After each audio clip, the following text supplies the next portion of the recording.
Sa atin na pong linya ngayon si Professor Mahar Lagmay, ang Executive Director po mga kapatid po ng Project NOAA at isa po sa ating pong mga resource persons po sa sapin nga po nito pong mga pagbabahang nangyayari po sa ating bayan. Prof, maganda umaga po.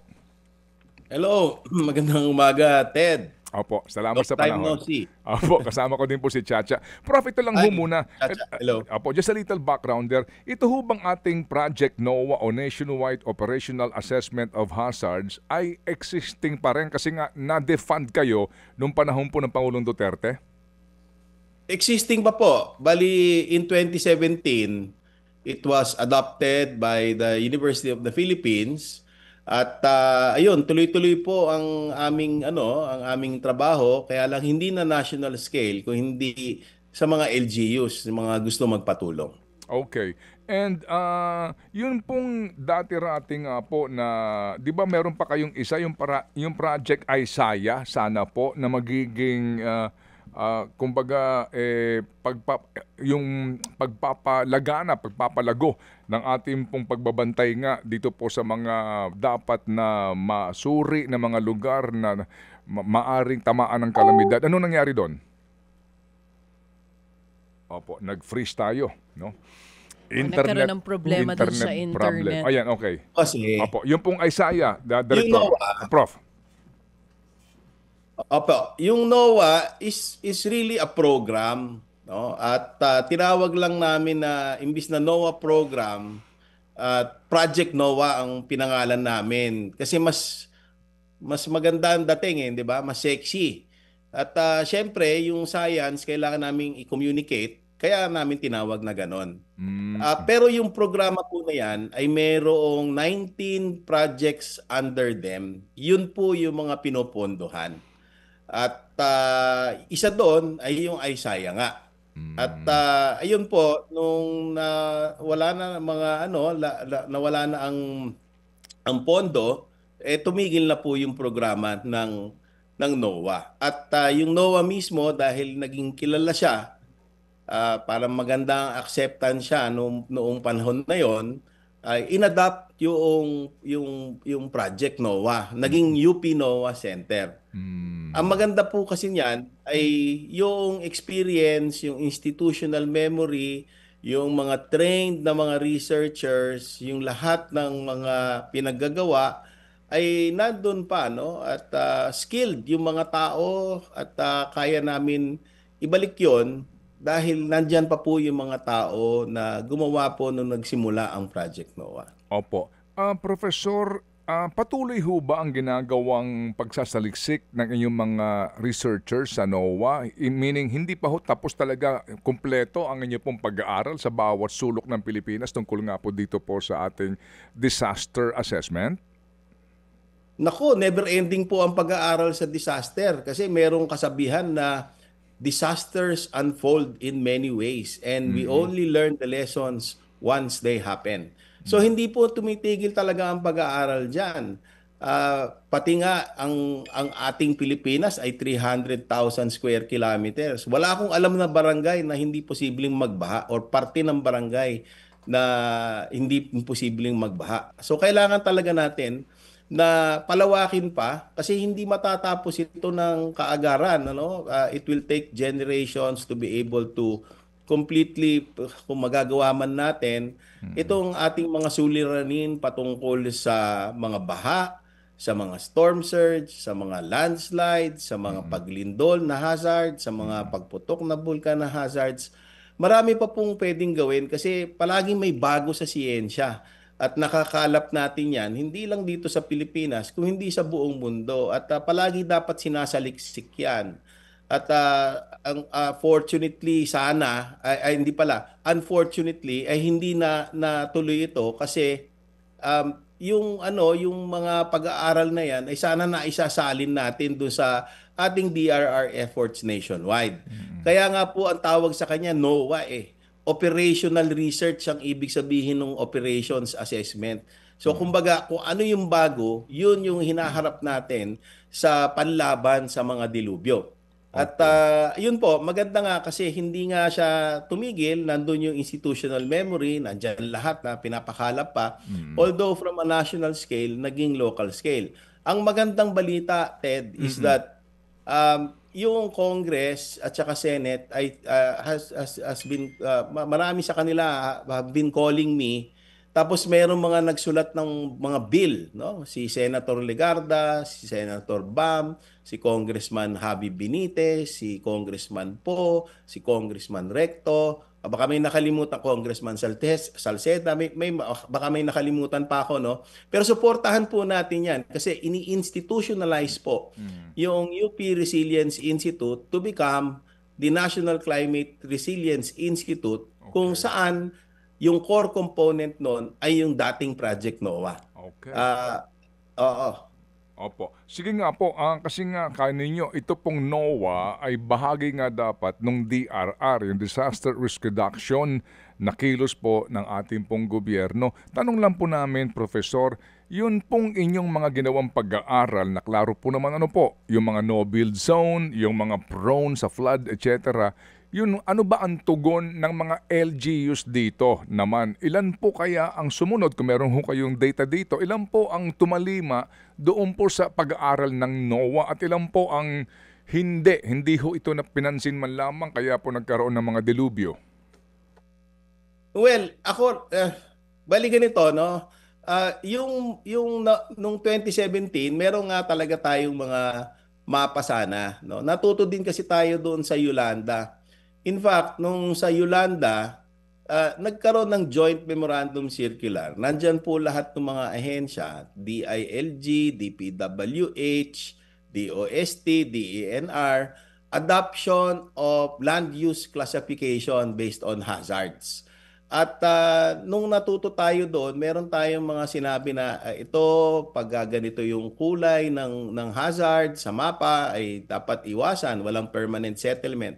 Meron siya for landslides, for floods, and storm surge.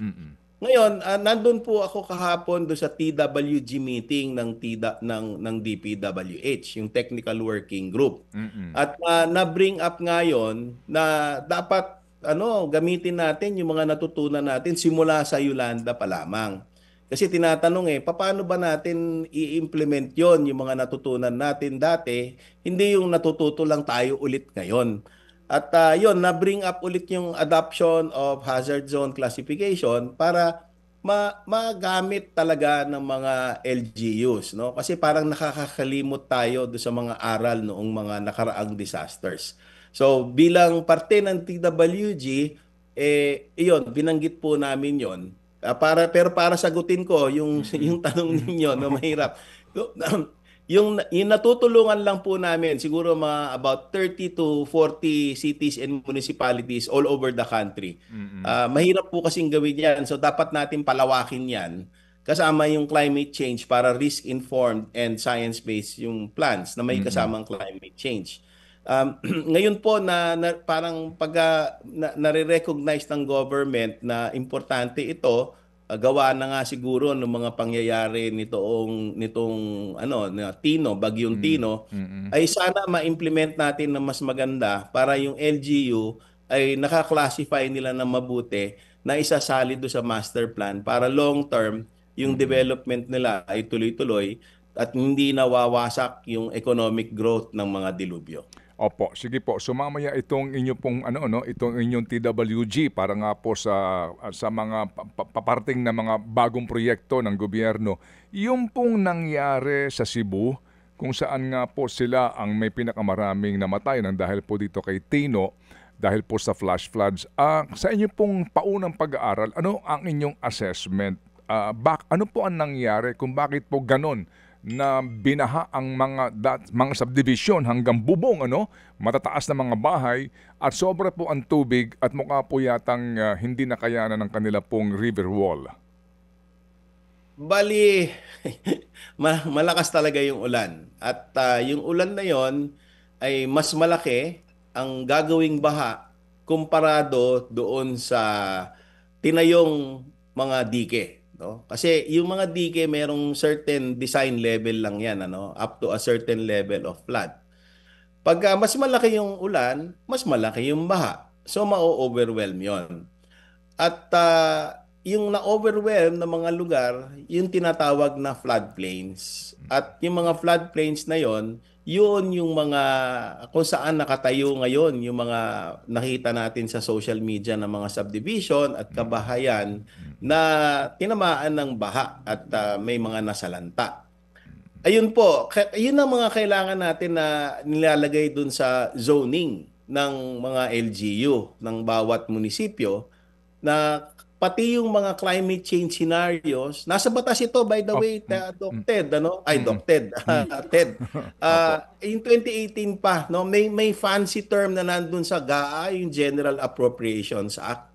Ang tawag ay multi-scenario risk assessment. Hanapin nyo, nandun sa GAA yan, 2018 hanggang 2025. Na dapat na i-implement sana yan dahil yung wording na yon, ibig sabihin nun, yung mas malaking baha dun sa natatandaan natin. Kaya first time hindi pa nangyari, yun ang palagi nadidinig natin. Yung mas malaking baha doon sa na-experience natin ay mapapagpreparahan natin. Okay, opo. So, ito po ang actual na sitwasyon ngayon, di po ba, Professor, sa ating bansa, ano? Despite the Project NOAA, despite the identification of the hazard-prone localities, opo, and despite nga po, ano, ito pong maaga po ninyong sinasabi noong paman, ano, na no build zone dito, ngayon, marami na pong subdivision o mga nakatira dito po sa mga lugar na ito. Ano ho ang maaari nating maging kaparaanan para po sila, kung sakali po na, paano ang gagawin ng gobyerno ngayon if you are faced with that conundrum?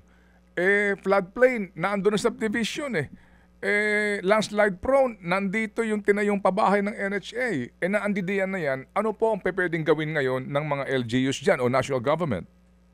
Ayan, magandang tanong yan. Subukan ko lang explain, Ted, kasi pinag-usapan din kahapon sa TWG ito.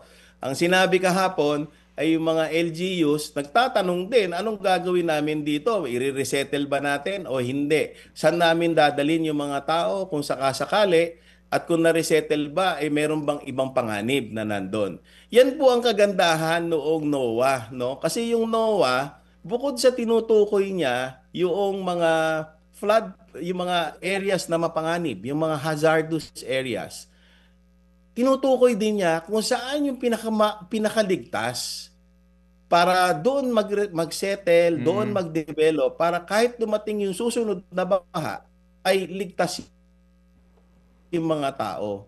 So paano po ba nangyayari yan? Ngayon may opportunity tayo na gawin ito ng tama, na make room for the river, ilikas sila doon sa, or i-develop or i-resettle sila doon sa mga lugar na hindi mapanganib, hindi lang para sa baha, kundi para sa landslide at para sa storm surge. We still have about mga 40% in any given area na pwedeng pagtayuan. At makikita mo lang ito sa Project NOAA Maps. Kasi sa ibang mapa, nakakulay lahat . Sa amin, hindi. Merong mga lugar na pinakamagandang i-develop, pinakamagandang lagyan ng evacuation center. Para kung darating yung dilubyo, wala tayong disaster na pag-uusapan. Opo. Pero yun nga po, yun ang sinasabi nga ninyo na dapat na gawin. Pero doon sa practicality ng sitwasyon ngayon, Professor, na kung iyan, kagaya ito sa Cebu, di po ba? May mga private subdivision, first time ho silang binahan ng ganun, private ito, nagkanya-kanyang pundar ng bahay. Ano ho iyon sa sitwasyon na hindi kakayanin ng LGU mag-relocate? Hindi papayag sila, hindi kakayanin po sasapin ng funding na naman kung saan sila ililipat. Tapos yung, alam nyo na, yung buhay ng tao, eskwelahan, etc., ano po na lamang ang magagawa ng LGU o ng gobyerno kung sadyang hindi maililipat ang isang komunidad na nasa floodplain? Opo. At obviously, hindi man sila binaha ngayon, naghihintay lang sila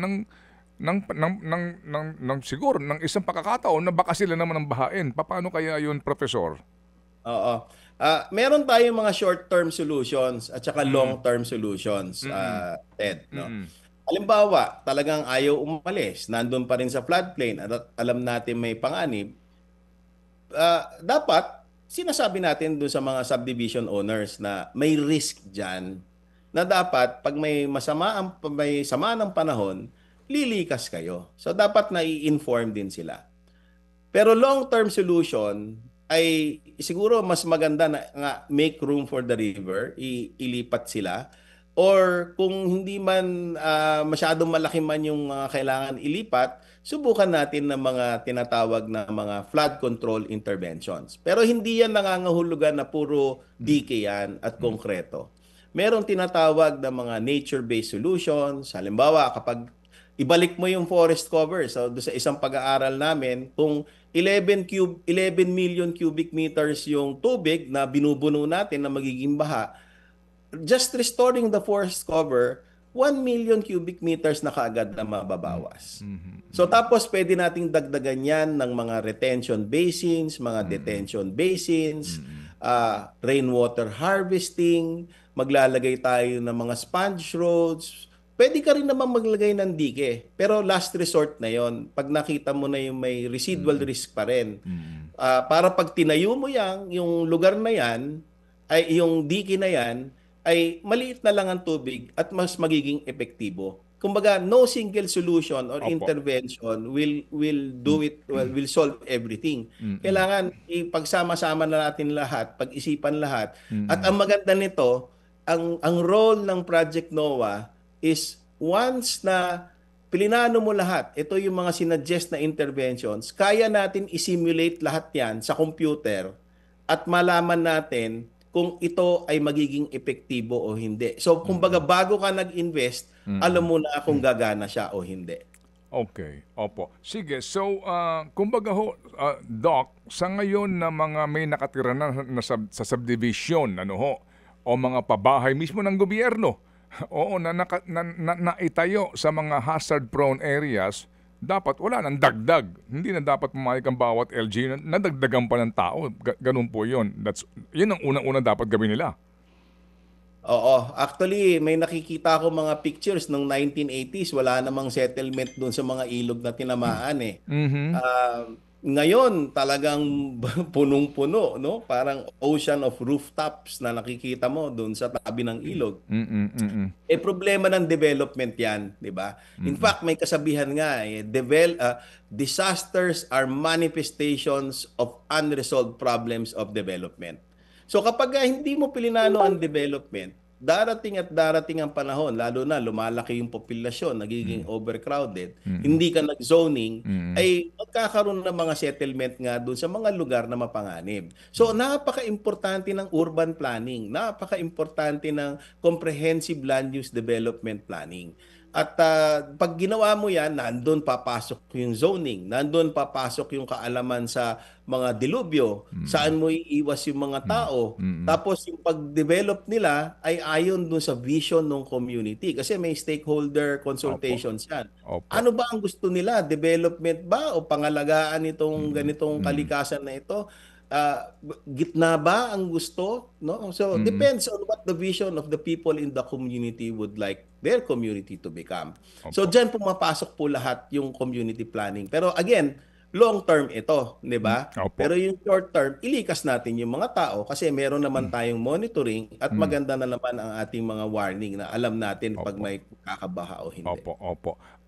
So napakahalaga po na pagkakaroon na after more than 3 decades of proposal ng isang National Land Use Act. Bali, okay. Yeah, meron pong ganyan, ano? Maganda nga na matuluyan, mapaganda pa natin. Pero sa nakikita ko, yung maraming mga lumalapit sa amin na mga LGUs, hindi nga lang namin natutulungan lahat kasi napakahirap. Meron pong sa kanilang mga requirements ngayon na itong lahat ng sinasabi ko ay ginagawa doon sa kanilang Comprehensive Land Use and Development Plan. And they are required also to have a climate and disaster risk assessment, local disaster risk reduction management plan, zoning plan, investment plan. So more than 30 plans yan dapat sinasalin doon sa Comprehensive Land Use and Development Plan. Na ginagawa po at requirement 'yon ng HLURB, requirement ng mga ahensya yan sa mga LGUs. At yun nga, maganda sana na maipalawak natin sa buong 1,634 cities and municipalities na sinusunod natin ng mabuti itong mga plano ng komunidad. Kasi maaari nating maplano ito ng risk-informed para hindi tayo miyat-miyat tinatamaan ng disaster. Long term, tuloy-tuloy ang development. Long term, dadami ang investments kasi maganda ang plano. Dadami siyempre ang employment, gaganda ang buhay, ma-attain ng mga tao doon sa komunidad yung sustainable development goals. Kaya importante talaga ang pagpaplano.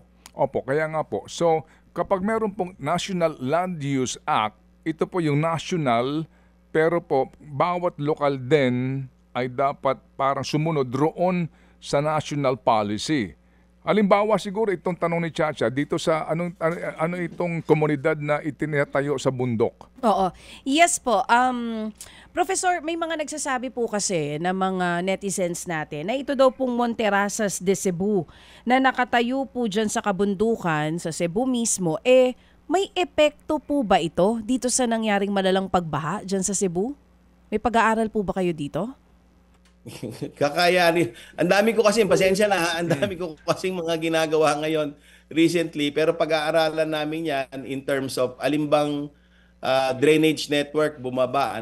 Pero siguro sa ngayon, ang masasagot ko sa inyo ay ibabalik ko kanina doon sa sinagot ko yung mga, mga aral natin doon sa Yolanda. Opo. Yung tinabas yung guidelines noong 2014. Opo. Nandun po yung mga guidelines na nakaturo doon yung Forest Code of the Philippines. Nandun yung Water Code of the Philippines. Nandun yung Building Code. Nandun yung mga guidelines at aling mapa ang gagamitin. At kung ano yung hazard zone classification, kung pwede ba o hindi.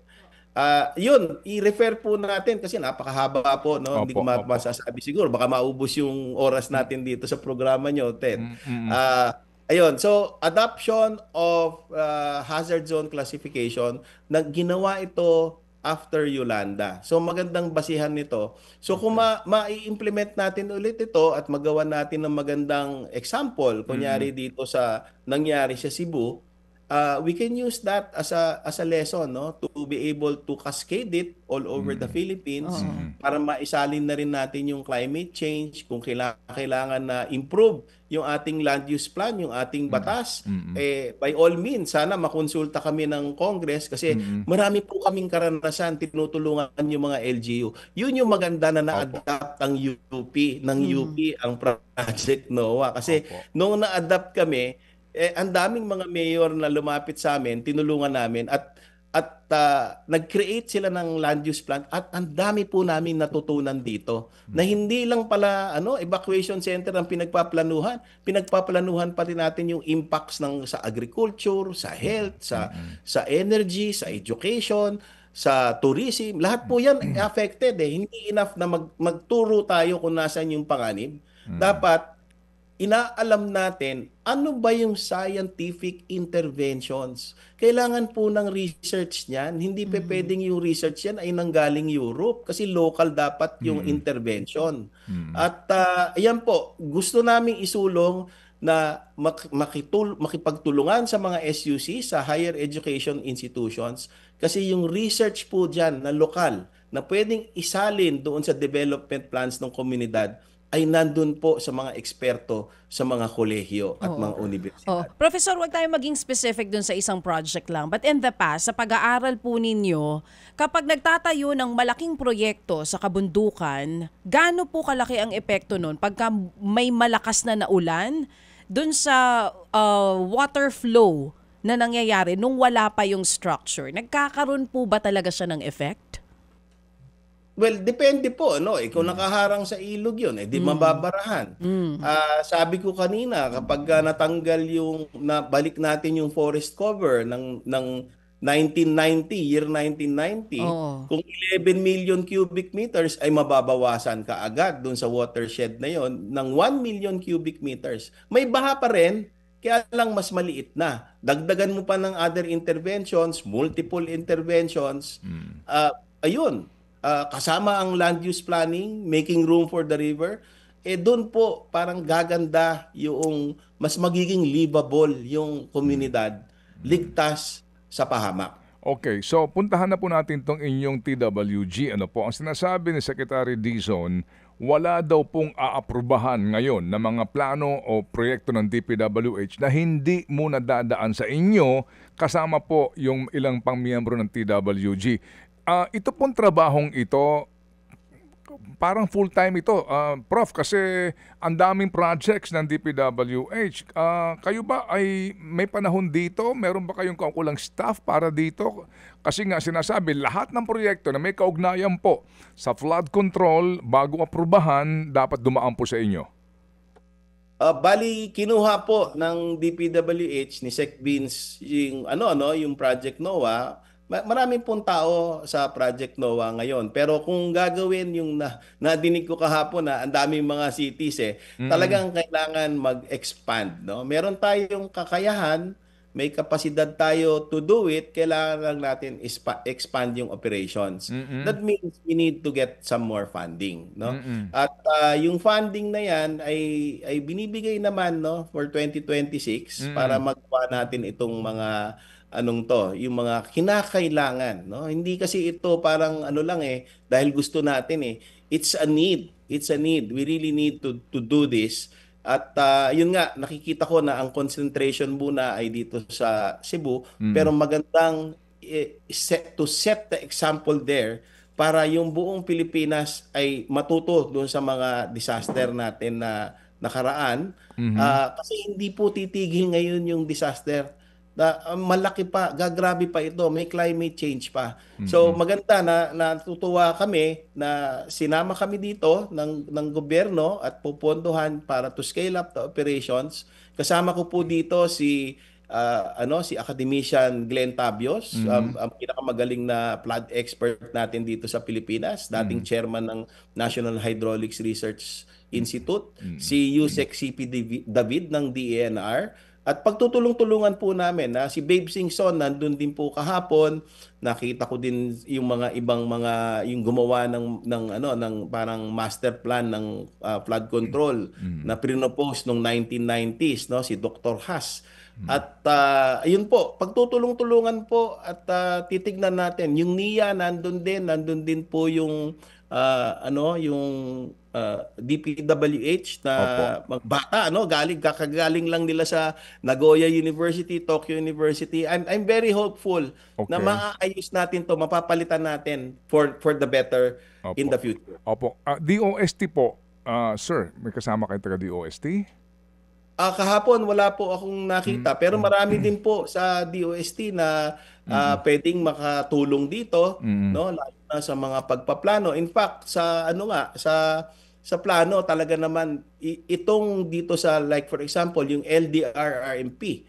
Pag gumawa ng plano yung community, sigurado pong nandoon yung mga ahensya, no, kasama ng DOST, Pag-asa, DOST, FIVOL, kasi by law, no, nandun po talaga sila, embedded talaga sila. Okay, sige po. So sir, ngayon po, paano na po ito? Kasi amin po pagkakaunawa dito, Professor, na sa 2027 budget proposal ng DPWH, lahat supposed to be po ng proyekto para po sa flood control, at ilang pang proyekto na maaaring makaapekto po, no, sa daloy po ng tubig mula sa kabundukan patungo sa kapatagan ay aaprubahan lamang ng DPWH, ipopropose kung dumaan na po sa pag-aaral ng inyong grupo. Nangangahulugan po na ang proposal sa budget, manggagaling sa grupo ninyo kung kailangan bang gawin ito sa particular na distrito, hindi na manggagaling sa congressman.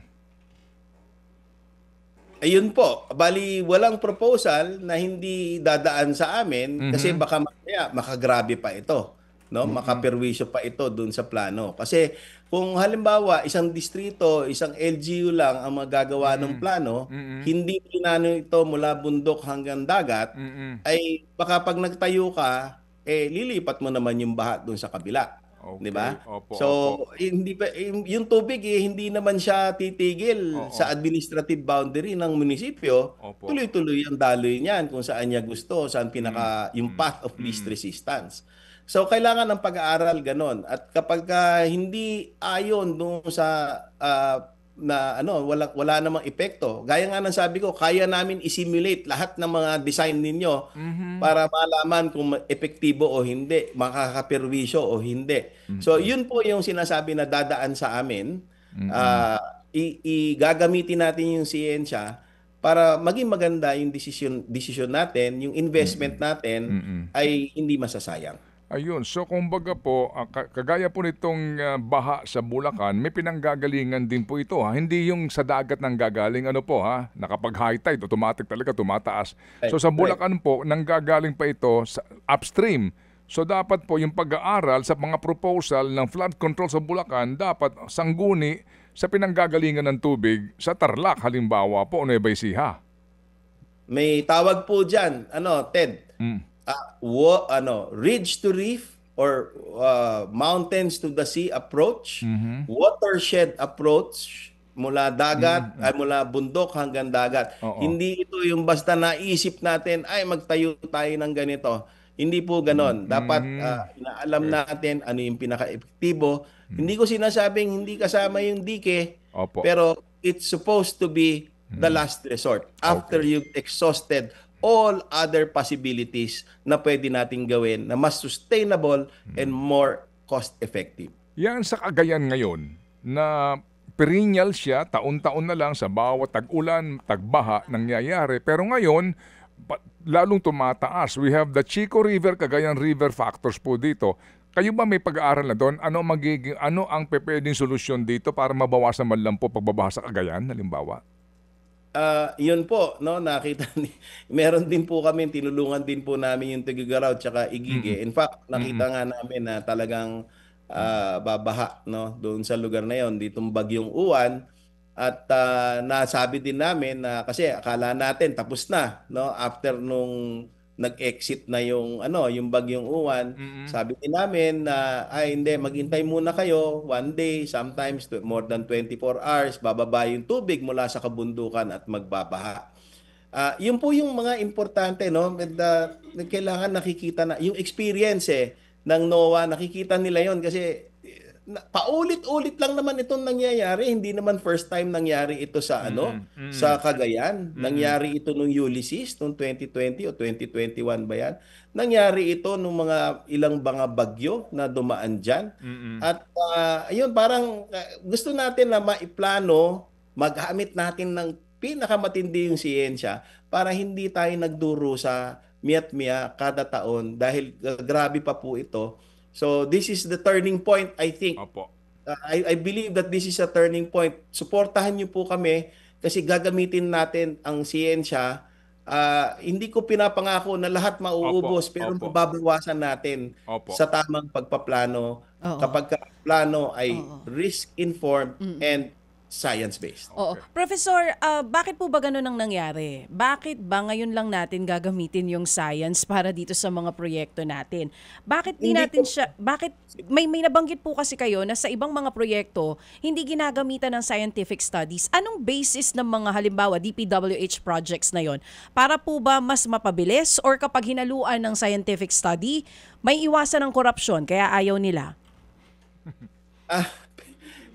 Ganito, no? Bali, well, obviously, may science din naman yan, no? Hindi ko naman sinasabi na walang science.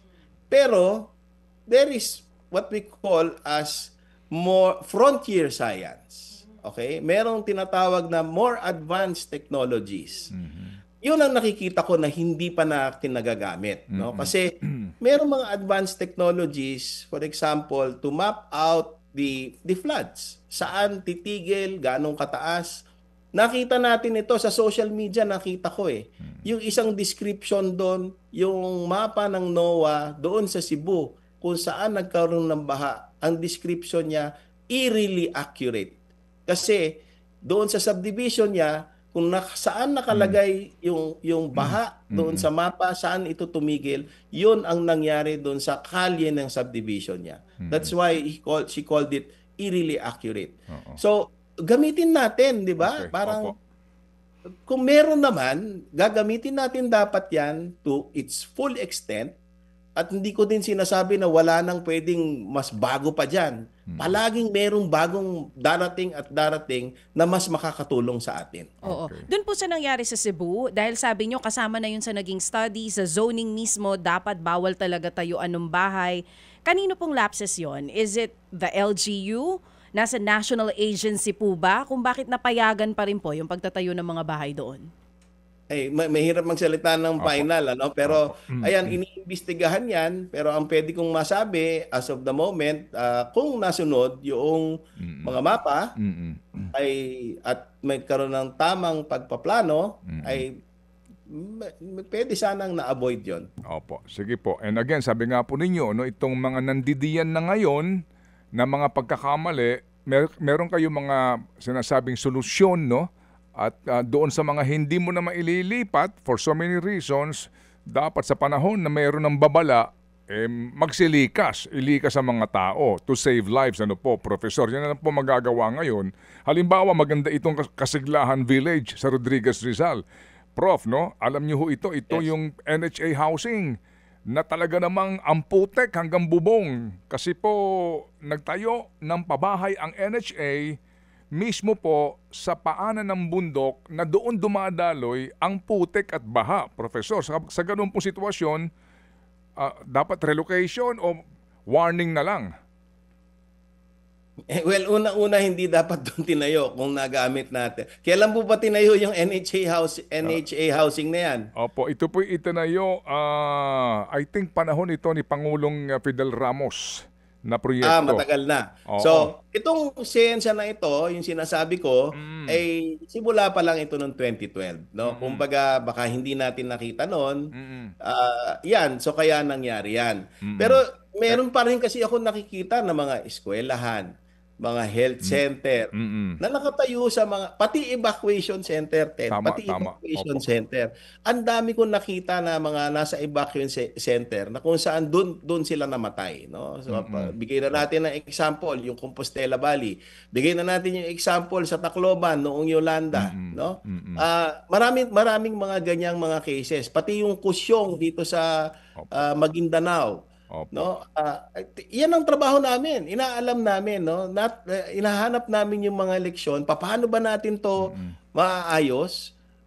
How do we not repeat the same mistakes? Opo. We don't want to blame. We just want to move forward, Opo. Para maayos natin, Yes, sir. matuto tayo, because if we don't learn, we will not be able to reduce the risk of future disasters. Opo, and we don't use all of these scientific studies. 1999 daw po ito, panahon ni Pangulong Estrada, yaan pong Kasiglahan Village na yan, dyan po sa area ng Rodriguez Rizal. Anyway, sige po, sa Professor, salamat po na marami. Ito po yung napaka-importanteng talakayan para ho natin maunawaan na meron po namang solusyon. Opo, unang-una kung pangungunahan ng gobyerno ang pag-aksyon po dito at pakikiisa ng ating mga mamamayan. Salamat po, Professor. Maraming salamat din, Ted. Maraming salamat din. Opo, mabuhay po sa uulitin. Thank you. Si Professor Mahar Lagmay, ang Executive Director po ng Project NOAA at isa po sa ating pong mga lokal na siyentista sa usapin po ng disaster risk reduction. Mga kapatid, brothers and sisters, saan ka pa? Dito na tayo sa totoo. Dito na tayo sa True FM. Mga kapatid, mag-subscribe and follow po kayo sa social media accounts ng True Network PH. Yan po kami, hanapin nyo lang True Network PH, Facebook, Instagram, YouTube, TikTok, and podcast. Mapa Apple or Spotify man yan, mahahanap nyo kami. Lahat ng mga napapanood at napapakinggan nyo po sa programa, nasa social media accounts namin yan. So paano mga kapatid? See you sa social media!